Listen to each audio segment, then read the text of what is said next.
Gonzaga is a much different team than the squad that lost to Purdue in Maui, but the Boilermakers aren't the same either. So what does that mean for Friday's matchup? You are Locked On Zags, your daily podcast on the Gonzaga Bulldogs. Part of the Locked On Podcast Network. Your team every day.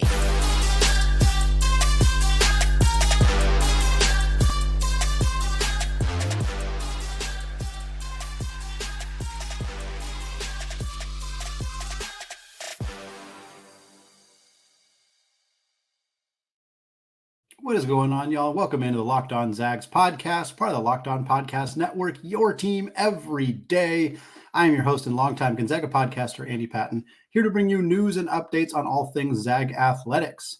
Today's episode of Locked On Zags is brought to you by Nissan. Are you the kind of driver that likes to push things just a little bit further? Have you ever wondered what adventure could be just around the next corner? Take the Nissan Rogue, Nissan Pathfinder, or Nissan Armada and go find your next big adventure. Check them all out today at nissanusa.com.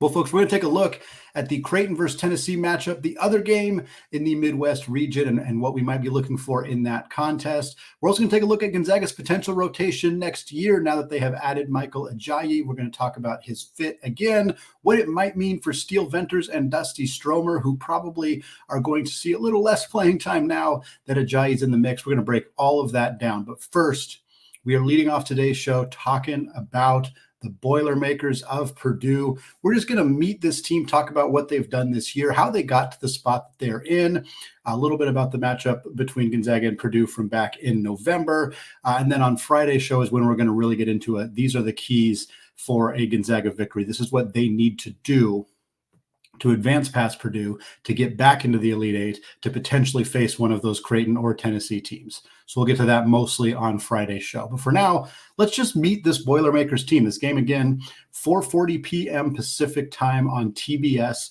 on Friday evening. That is the actual scheduled time is 4:39, but whatever. So that's the expected time for this game to start. It'll be in Detroit. They're playing at Little Caesars Arena, the home of the Detroit Pistons. Currently, Purdue is favored by 5.5 at FanDuel, so they're expecting it to be a pretty close game. And again, Gonzaga and Purdue met back in November in the first game of the Maui Invitational. Gonzaga actually had a 5-point lead in that game. It was 35-30 at halftime.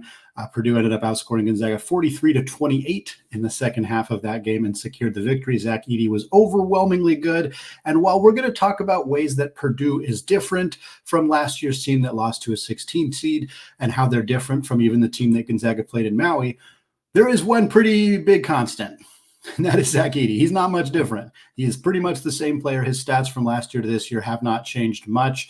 He's a good shot blocker. He's an okay passer. He's a very good scorer. He's a great rebounder. He's efficient. He's a good free throw shooter. All the things that have kind of made Zach Edey the player that he is, what led to him being National Player of the Year last year, what is going to inevitably lead to him being Player of the Year this year, none of that has really changed. But things around him have changed. And we'll get to that. But first, let's take a little bit of a look at Purdue's resume, how they got here. Their season started with them winning the Maui Invitational way back in November. They not only beat Gonzaga, they also beat Marquette and Tennessee.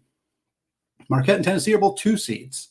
Those are really impressive wins for Purdue. We knew the Maui Invitational was loaded. We talked about it a whole bunch of times leading up into that actual tournament. Most of the teams absolutely delivered on being elite programs. Syracuse and UCLA, not so much, but everybody else was really fantastic. And Purdue rolled through that thing with 3 really big victories that they picked up. They continued to roll through their non-conference season. They played their first conference game in early December. The Big Ten is weird like that, where they have like these early conference games before the actual regular season begins. And Purdue lost on the road at Northwestern in overtime. Northwestern, not a great team, but they did make the tournament as a 9 seed. They did advance past FAU into the second round before they played UConn. And then Purdue, after losing that game to Northwestern and people kind of like chuckling, like, oh, hey, look, Purdue's doing that thing again where suddenly they lose bad games. Purdue turned around and beat Arizona and Alabama because the non-conference season went on. And those are 2 huge wins. Obviously, Arizona, a 2 seed, Alabama, a 4 seed, both still here dancing as we get into the Sweet 16. And then we got into conference play, and Purdue rolled through conference play. 17-3. They won the Big Ten by 3 games. Now, this says a little bit about the Big Ten. which was not particularly strong this year. Michigan State, preseason top 5 team, really didn't have it this year. They ended up getting a 9 seed, putting up a little bit of a fight against North Carolina in the round of 32, but it was a whimpering season for Michigan State. Wisconsin was very up and down. Illinois ends up being the second best team out of this conference. And of course, the other team's still dancing here as they're a 3 seed set to take on Iowa State today, as you're listening to this show on Thursday. But again, 17-3, their only other losses for Purdue in conference play outside of the Northwestern loss were at Nebraska and at Ohio State. Nebraska, another team that made the NCAA tournament as a 9 seed, although they got beat, as an 8 seed, they got beat by 9 seeded Texas A&M. Ohio State, the only team Purdue played that did not make the tournament that beat them. This was Ohio State's first game after the firing of Coach Chris Holtmann. Sometimes there's a little bit of extra juice, extra energy in those games. So I think a vaguely kind of forgivable loss for Purdue. I mean, they don't have very many of them, so certainly can't get too nitpicky with them there. Then they lost to Wisconsin in overtime in the Big Ten semifinal game. They did not even play, again, winning the conference by 3 games, but they didn't even play in the Big Ten championship. That game went to Illinois and Wisconsin because of this overtime loss to Wisconsin. Probably not the worst thing to happen to Purdue. Gave them a little bit of extra time coming into the NCAA tournament. Didn't impact them from a seed perspective at all. Obviously, they still ended up with a number 1 seed in the Midwest region. I wouldn't call this region an easy one by any stretch. Creighton and Tennessee are fantastic. Obviously, Gonzaga is a phenomenal team that they're going to have to try to get by here. But losing in the Big Ten semifinals really didn't hurt Purdue at all. Probably just made them a little bit more rested because then they did not have any problems whatsoever with their 16 seed this year, Grambling State. We didn't really expect them to. I'm sure some people on their brackets filled it out with Purdue losing, thinking maybe it'll happen again as it happened last year with Fairleigh Dickinson. Not the case this year. And then not only was that not the case, they took on a good Utah State team. And I know if you watch that game, that was the only time seeing Utah State, you probably don't think I am right when I say they are a good team, but they are a good team. Utah State just did not show up for that game against Purdue, and Purdue smoked them. 106-67 was the final score there. This Purdue team, Gonzaga is one of the hottest teams still in the tournament. NC State's in that conversation, but frankly, so is Purdue, and they completely deserve it. They're 3rd in the net, 12-4 in quad 1 games this year. Also 8-0 in quad 2, 6-0 in quad 3, 3-0 in quad 4. Net stuff doesn't really matter now, but it is incredibly startling to see a team have 16 quad 1 games, have 24 quad 1 and quad 2 games, and have just 3 quad 4 games. This team played a ridiculous non-conference schedule, and they obliterated most of the teams that they played. Incredible resume, incredible spot for this Purdue team to be there. Battle tested. They are ready for this game. They are 3rd in adjusted offensive efficiency at KenPom, 15th in adjusted defensive efficiency, and that's coming off of playing this really, really tough schedule. And like we said, it seems not just Zach Edey. They're not just Zach Edey. This year's Edey averaged 24.5 points, 12 boards, 2.3 blocks, 2.1 assists, shot 62% from the field. So it was a slight improvement from where he was last year. Again, he was the National Player of the Year last year when he averaged 22.3 points, 12.9 boards, 2.1 blocks, 1.5 assists, and shot 61%. So he improved in every area except a slight decrease in total rebounds. More assists, more blocks, more points, better field goal percentage. This man is incredibly good. Beyond that, the starting backcourt is much improved. The game plan for Purdue is get the ball to Zach Edey in the middle and have shooters surrounding him. And if he has to get the ball out because he's double or triple teamed or quadruple teamed, he kicks it out to a shooter. They make the shot. Last year's starting backcourt, freshman Braden Smith, Fletcher Loyer, they weren't good shooters. That was the problem for Purdue last year. Braden Smith last year averaged 9.5 points, 4.5 assists, shot 37.5% from 3. Now that's pretty good. This year, Braden Smith is up to 12.3 points, 7.3 assists, dramatic improvements in both areas. He's also shooting 44% from 3. Fletcher Loyer averaged 11 points last year. This year, he's averaging 10.5 points. But his 3-point percentage went from 32.6 as a freshman to 44.9. Massive 12.3% increase in his 3-point percentage from year to year. Mason Gillis, a 5th-year guy coming off the bench for this team, averaged 6.8 points last year, averaging 6.8 points this year, both in about 21 minutes per game. Last year, he shot 35.6% from 3. This year, 47.8 on the same volume. Loyer and Gillis and Smith, to a lesser extent, dramatically improved their 3-point percentages on a similar volume of shots. It is hard Smith is the least improved 3-point shooter out of this group, and his 3-point percentage improved over 7%. That is a remarkable shift in this team's three-point shooting. The team also landed Lance Jones out of the transfer portal from Southern Illinois, and he's been fantastic for this team. 12 points, 2 assists, shoots about 36% from three. He's not very big, but he's super athletic. He's a matchup problem. I'm not sure how Gonzaga is going to have to match up with Jones, Smith, and Loyer. One of those guys is going to be guarded by Watson, I guess. Maybe Ben Gregg will guard one of them. I'm not sure, but that is a tough matchup for Gonzaga to figure out how to defend those guys. And obviously, while also having to figure out what they're going to do with Zach Edey. We're going to talk more about what Gonzaga can do, whether it's double teaming, triple teaming, whether it's, what they're doing on offense, trying to get him out in space, what Graham Ike needs to do, what Ryan Nembhard needs to do. We are going to get into all of that on Friday's show. So do not miss listening to Friday's show before the game. The game's not till the evening, even on the West Coast, still in the evening. So definitely give that show a look if you're trying to figure out what in the heck is Gonzaga going to do to beat this Purdue team. But right now, we don't really want to get ahead of ourselves, but we do want to look ahead to what could be the next matchup, because either Purdue or Gonzaga will play one of Creighton or Tennessee. Neither of those teams have made it to the Final Four. Could the Zags potentially advance here and also play spoiler for those two teams? We're going to discuss that. Right after I tell you that this week's March Madness bracket highlight is brought to you by our friends at Nissan. Each week, we're picking one team that stands out, a team that has pushed it further than the rest. Just like any of the all-new 2024 Nissan SUVs, these guys were able to take it to the next level, and I'm celebrating my other alma mater, the Seattle U Redhawks. They can only be described as a Nissan Armada. This red-hot team is as hardcore as it gets out there. After winning the CBI, they were a 3 seed, blitzed their way through the CBI, taken home some trophies. Could that success help land them in the WCC or potentially even push Coach Chris Victor into getting another job? We're going to talk about that in a future episode. But for now, folks, take the Nissan Rogue, Nissan Pathfinder, or Nissan Armada and go find your next big adventure. Shop NissanUSA.com. Folks, today's episode is also brought to you by Better Together.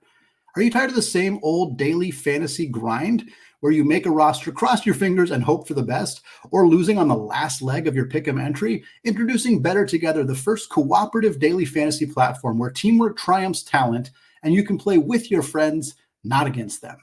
Pick more or less on real-time player stats, strategize with your partner to boost your odds, and climb the leaderboard together. Better Together is the first cooperative daily fantasy application.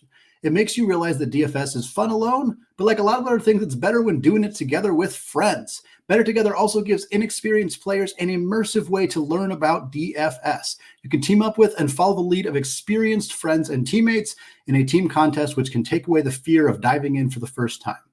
And for Zag fans, you need to know that you're the best players out there by participating in the Fan Challenge series for a chance to win real money prizes. You can see the app for more details. So download Better Together now from the App Store and sign up using promo code LOCKEDON for a chance to win your share of over $1,000 in cash prizes. Remember the code LOCKEDON, because winning alone is fun, but it is better together. All right, folks, segment 2, still Andy Patton, still Locked On Zags podcast. And like I said, on Fridays, when we're going to get into what are the keys for Gonzaga to beat this Purdue team, we're also going to talk what are the keys for Gonzaga's women's team to beat Texas, as they are also playing on Friday right after Gonzaga's men's game. So we're going to talk about those things on Friday. But for now, I want to look ahead, because if Gonzaga does advance into the Elite Eight, they will play either the Creighton Blue Jays, the 3 seed in the Midwest region, or the Tennessee Volunteers, the 2 seed in the Midwest region. 1, 2, 3, 5, where your team's coming out. In fact, it has been an extraordinarily chalky NCAA tournament. I was kind of shocked. I'm looking at KenPom, and of the top 14 teams at KenPom, 13 of them are in the Sweet 16. 13 of the top 14 teams. The only team that's not, Auburn. Only team that's not out of the top 14 teams. 15 of the top 17 teams are in the Sweet 16, and 14 of the top 17 teams are in the NCAA tournament. 15 of the top 23 teams in KenPom are all still left in the Sweet 16. The only non-top 25 team that made the Sweet 16 is NC State, and their run as an 11 seed all the way here. It has been a really, really chalky tournament.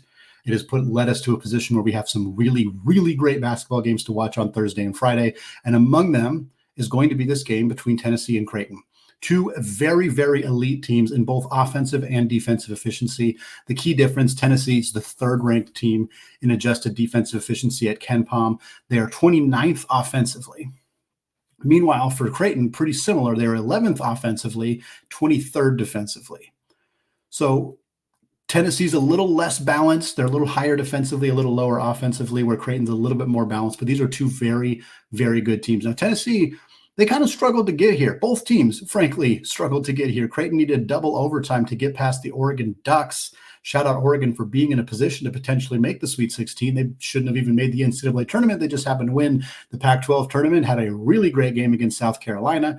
Dana Altman, that was the head coach at Creighton for about 15 years before taking over at Oregon. So for him to get a chance to coach against his old team and his old assistant coach in Greg McDermott was kind of a fun story. Creighton needed everything to get through that game. Meanwhile, Tennessee, they struggled to get by a 7-seeded Texas team that is good, but didn't play particularly well, and Tennessee still kind of didn't really put them away. Their defense did enough, but Dalton Knecht, he's the key player for the Vols, and he just didn't look all that good in this last game. He was 5 of 18 from the field and 1 of 8 from 3, and frankly, that's the story.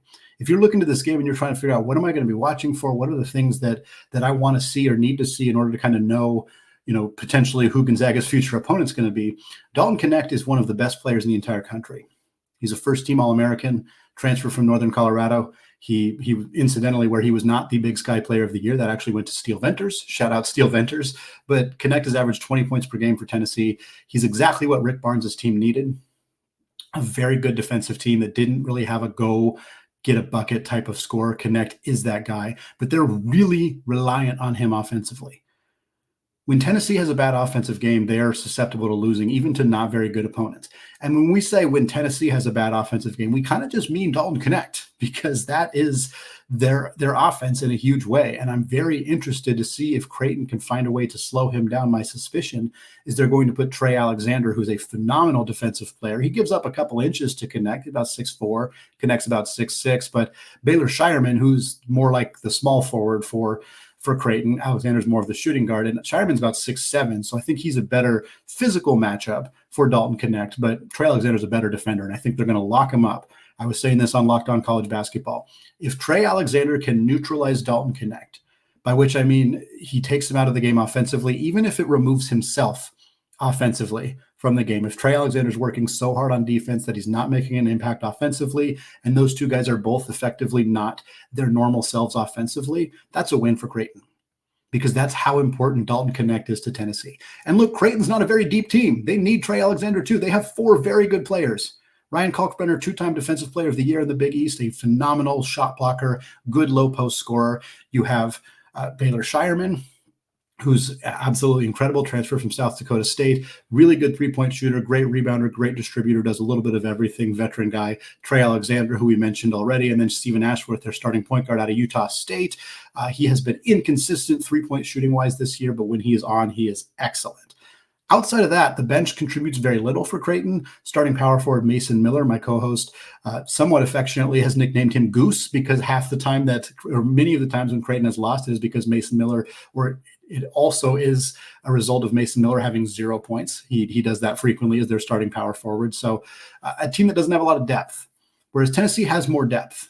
And they're tougher and they're physical and they kind of push people around. And I think that might give Tennessee a bit of an advantage. But if Dalton Knecht doesn't show up, this team could be in serious trouble. This is a game well worth watching for Gonzaga fans. It'll be starting at 7:09 p.m. Pacific time on Friday. That is effectively right after Gonzaga's game. The plan is for it to be probably 20 to 30 minutes after the conclusion of Gonzaga's game. So stay on the channel, hang with TBS for a little bit longer. Tennessee is favored by 2.5 points at FanDuel right now, but I think this game is going to be potentially within those 2 points. I think this is going to be a really tight, really fun basketball game, one well worth watching, especially if Gonzaga wins, of course. Even if they do not, it might be still worth watching, although certainly the mood will be a little bit down on a Friday evening if the Zags can't pull off that W against that number 1 seeded Purdue team. But if that's the case, we will start to have to look ahead towards next season, and that is what I want to do to close out the show. We talked about the newest Zag, Michael Ajayi, on Wednesday's show, what he brings to the team, what he did at Pepperdine, but We're going to expand a little bit on a conversation about what his addition potentially means for Dusty Stromer and for Steele Venters, and shake out our very first of many iterations of the minutes per game and rotation, what that might look like for Gonzaga's team next year. All of that coming up. But first, I want to tell you about today's sponsor, Amazon Fire TV. Folks, Fire TV is your destination for sports, from live games to highlights and in-depth analysis.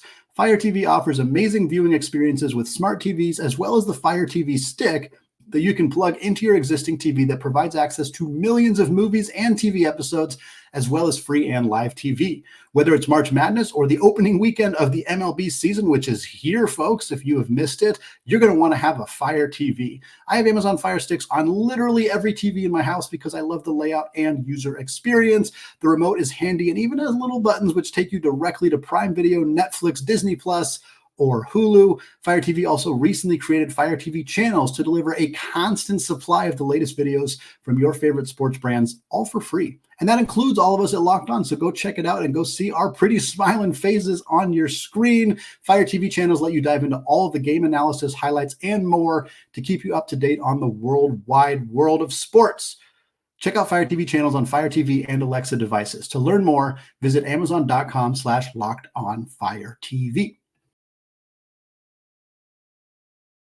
All right, folks, closing out the show today, talking a little bit more about Michael Ajayi, 6'7" wing, who spent the last season at Pepperdine. 33 starts for him, 35 minutes, 17 points, 9.9 boards, 2 assists, shot 47% from three. And folks, he's going to be wearing a Gonzaga Bulldogs uniform next year. In case you missed this, the Zags have secured a commitment from Ajayi in the transfer portal. One of, I think, 4, maybe 5 players transferring from Pepperdine after the dismissal of Coach Lorenzo Romar. Houston Millett already goes to Alabama. We'll see where Javon Porter ends up. But Ajayi, he's coming home. Kentwood High School from Kent, Washington. Spent the first 2 years of his career playing at a junior college, Pierce College in Puyallup, Washington. And now he's going to be in Spokane playing for the Zags. And we talked more about who he is and his impact potentially on this team again on Wednesday's show. Check that out if you missed it. But it's going to have a profound impact on the rotation because the only player leaving this program is Anton Watson for sure. There could be others. There may be others. We will find out. But for right now, we're operating under the assumption that every single player is returning to Gonzaga next year except Anton Watson. So what does that mean for the rotation? Here is my best guess, giving you a minutes per game projection for what I think the rotation will look like right now. Your starting lineup is going to be Ryan Nembhard, Nolan Hickman, Ben Gregg, and Graham Ike. Those 4 guys are all starting right now. That is not going to change. That 5th starter spot, we initially thought it would be Steele Venters coming off of the ACL injury. Some thought maybe Dusty Stromer could fight for that starting spot. I think it's going to be Michael Ajayi. I don't think he came here to not start. Again, he was first team All-WCC last year. He averaged 17 and 10. This dude is really, really good. So I think he's going to start at the 3, and I think that means Steele Venters, Dusty Stromer, and of course Braden Huff are your 3 guys coming off the bench. That would leave Luka Krajinovic, that would leave Pavle Stosic, that would leave Jun-Suk Yo, all kind of outside of the rotation. I think Krajinovic is going to be that kind of 9th man, which is sort of a swingman role where sometimes they're in the rotation and sometimes they're not. Stosic is just not there yet. Yo, I don't think is there yet either, although I'm curious if he will agree with that sentiment, I guess is the best way to put it. If somebody told me that there's one player who is transferring and I had to guess who it was, that is probably who I would guess, only because I don't see playing time and he's a bit of an older prospect. And I just think that he might try to look, I don't even know if he would transfer as much as he might just go back home and play professionally. But that's where I expect the lineup to be. Your 4 starters this year, Ajayi replaces Watson, and you have Venters, Stromer, and Huff coming off the bench. Here's some kind of vague minutes projections. Nembhard and Hickman down to 32 minutes per game each. That would be 3 less than they're currently playing. I think a big part of what Mark Few wants to do and what this team wants to do is play those guys a little bit less. Now, Nembhard's played over 34 minutes per game every year of his career. So it's not like he's not capable of doing this. But I do think we will see those guys on average, hopefully because they are sitting in the second half of a lot of blowouts, on average about 32 minutes per game. Ajayi, I put him at 26. That's less than he played last year. He played about 35 last year for Pepperdine, but I think the expectation is that he's not transferring here to play the exact same amount of minutes. Greg, I got at 24. That's about the same as this year. EK, I got at 25. That's 1 minute more. I think for him, it just depends on staying out of foul trouble. He's averaging about 24 minutes per game this year, but that's mostly because he has to sit for large chunks of the game at times because of that foul trouble. Braden Huff, I got at 18 minutes per game. That is a 5-minute per game increase, and I expect that Huff will deservedly get more minutes next year. With Anton out, I think that opens up some more room in the front court, and I think he steals some of those minutes. I got Steele Venters at about 19 minutes per game. It's probably less than he was expecting, but I think with the addition of Ajayi, I think he kind of gets eased in a little bit slower. I got Dusty at 19 minutes per game. That's 4 less than he's averaged this year, although he averaged about 29 as a starter and averaged about 20 as a reserve. So him playing 19 minutes per game next year as a reserve is pretty much on par with what he's doing right now. I got Krajinovic at 4 minutes per game. That's more or less just some games he'll play 6 or 7 minutes. Some games he won't play at all. It'll kind of average out. And then I have Yo and Stoshitz still not in the rotation, so they're not getting counted in this minute per game calculator right now.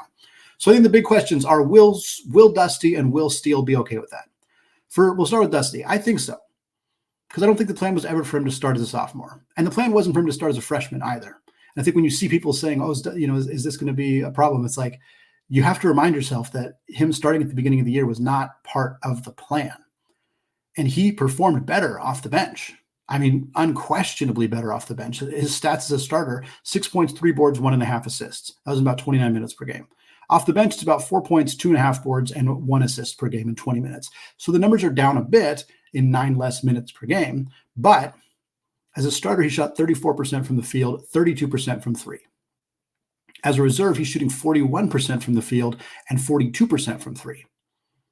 Much improved efficiency. He's made more three-pointers coming off the bench with like 8 less attempts. Like, he has been a significantly better shooter, scorer, everything coming off the bench. I think that the way that he has played off the bench should be encouraging enough for him to be like, I want to do this again.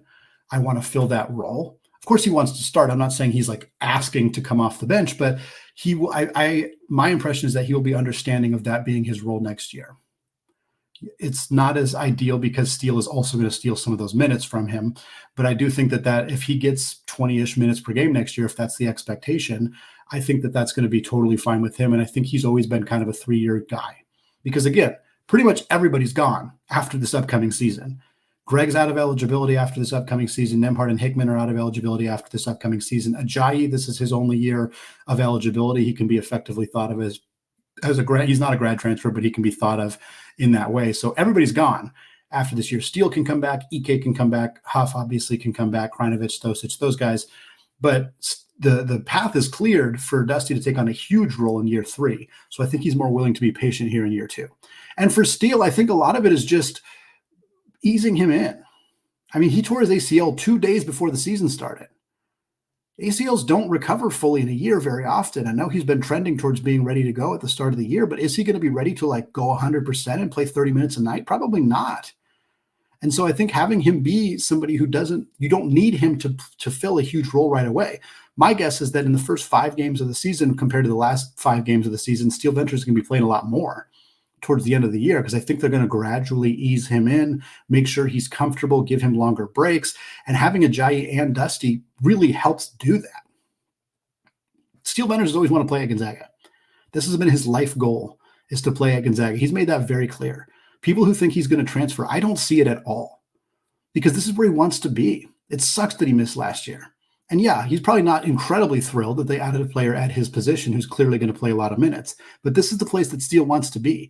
And I can promise you that Mark Few and the staff are having conversations with guys like Steele and guys like Dusty and saying, hey, this is why we're doing this. This is why we're bringing this young man in. This is kind of our expectations next year. And I don't see either of these players leaving. Dusty, I don't know where he would go. Where would he end up where he would get a similar promise of 15 to 20 minutes per game at a program that's going to be ranked in the top 20 next year? No other program is going to offer him that is at that caliber. He could go play big minutes for another WCC school, but why would he want to do that as opposed to being here where he could take over a huge role in year 3? That doesn't make sense. Doesn't mean he won't do it. Players do make decisions that don't make sense all the time. They're kids, but I don't think that this is a logical decision for Dusty at all, and I don't think he's going to see it that way. Steele, I think the same thing. Transferring after missing an entire year with an ACL injury, nobody else knows your medical history. Who's going to take him? Who would want to be like, yeah, we'll take a guy who we haven't looked at. Our trainers have never seen him. We have no idea other than what Gonzaga is telling us about his medical history. That doesn't make sense. He wants to be at Gonzaga. He wants to play a role for a team that's going to be ranked in the top 15 next year. This is his best and honestly only opportunity to do that. So I don't think Dusty Stromer or Steele Venters are going anywhere. I don't think the Michael Ajayi addition does anything to change the roster. It obviously changes their roles for next year, but as we said, we kind of laid it out.